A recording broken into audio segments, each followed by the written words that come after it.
Thank you very much for the very generous introduction. Good afternoon, everyone.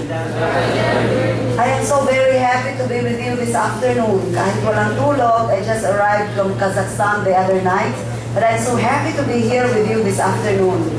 For the sake of Darius, who believe that reproductive health bill is good, and for the sake of other people who are still undecided. Alam niyo po, yun nga ang sinasabi nila, that we need the reproductive health bill kasi marami nang nagbubuntis. And I would like to tell you at the outset that the very reason why we have an epidemic of teenage fornication and teenage pregnancies in this country is precisely because of reproductive health. No? Kasi ang lahat na nandoon sa bill na ito ay has been implemented in the Philippines for so long. In fact, as I was introduced, for more than 28 years of my life, I was with them.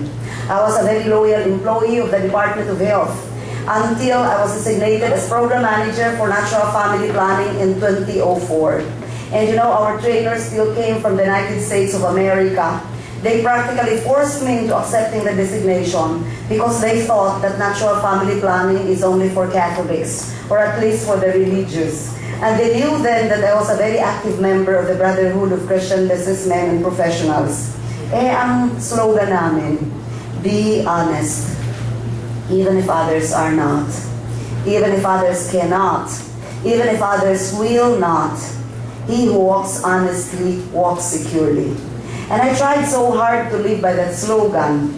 I do not say my life is perfect, but I tried so hard to live by that slogan. And in the first one-week training that I attended, I got the shock of my life. Because contrary to what we have been teaching and what they are still teaching until now, contraceptives are not safe. Contraceptives really kill. And they cause a lot of horrible, horrible side effects. And that there's really no overpopulation is a myth. But overpopulation is another talk of mine. I titled The Myth of Overpopulation. It's a myth, no? And I will be explaining that to you. I just said that I only have 1 hour with you because this talk of mine is actually answering section by section the reproductive health bill. Kaya lang po I have to skip many things because I only have 1 hour with you. So, you know, when I discovered this, my conversion didn't take overnight. For about a year, I was just very quiet. I was just researching and researching. I've read thousands of pages of books and materials. And I'd like to tell you, my dear students, that the more I read, the more I cried. Because I realized that we have been deceived for a very long time. And from my intensive research, I also discovered that this is really a part of a global anti-life agenda, which is funded by mind-boggling amount of money. In fact, in this talk, I will also show you how much money is going into the promotion of reproductive health bill. How much money was given by President Obama to President Aquino just so he would have the reproductive health bill passed. So indeed, we have been deceived for a very long time. And indeed, it is true what is said in the Bible, my people perish because of ignorance. And I'm always glad when I'm invited to speak with young people like you, because the primary target of deception are you young people. And I know as Bedans you are very intelligent, and so you will see our presentation, whether indeed this is just a Catholic issue. Because other people think that this is just a Catholic issue. And they say, why is the Catholic Church emphasizing on this? And not all Filipinos are Catholics. I'd like to tell you, this is not only a Catholic issue. This is a war between truth and lies, between good and evil.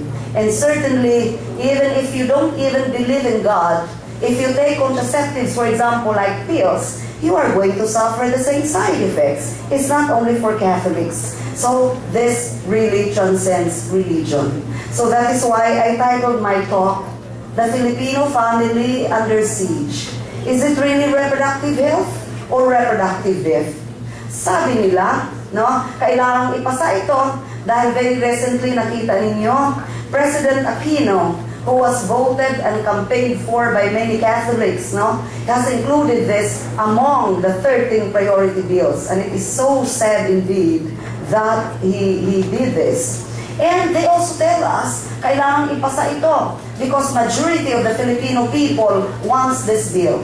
I would like to tell you that every day of my life, I am in a different city, I'm in a different place. And I would like to tell you that I've been speaking in many rallies for life all over the country, where thousands and thousands and thousands of Filipino people are going to the streets. In fact, the last one that we had was in Luneta, and there were almost 500,000 people who were there.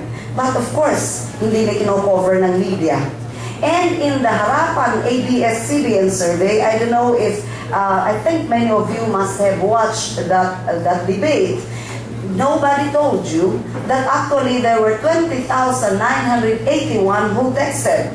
And out of that, only 6,356 or 30.42% said ipasa ang reproductive health bill.